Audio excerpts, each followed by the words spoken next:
আলহামদুলিল্লাহ, আল্লাহ তালার ফজলে করমে আশা করি আর আপনারা সব ভালো আছেন। আল্লাহ তালায় সবরে সুফতে চলার তৌফিক দান করুক, আল্লাহুম্মা আমিন। আপনারা বিভিন্ন জায়গার বিভিন্ন উলামায়ে কেরামহলর ওয়াজ নসিহত আপনারা শুনতে শুনতে অনেক জ্ঞান অর্জন করে লইছেন, কিন্তু আপনাদের কাছে একটা অনুরোধ করিয়ার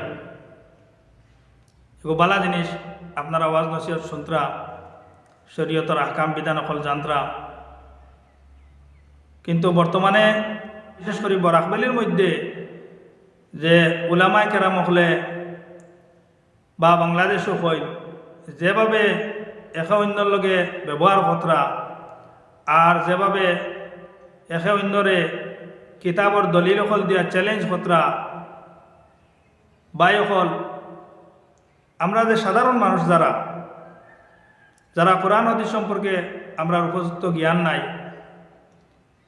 আমরা লাগিয়া কোন ফটটা ভালো হইব,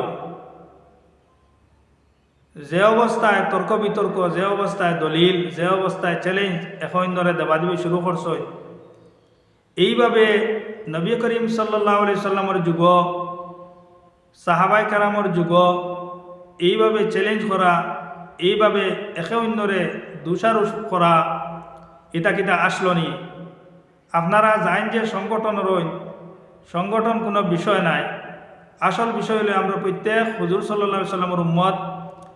আর হুজুর সাল্লাল্লাহু আলাইহি সাল্লামে আমরা রে এক হইয়া রইবার লাগি অনেক তাগিদ করছই, বা বিশেষ করে আল্লাহ তাবারক তাআলায় কোরআন শরীফের মধ্যে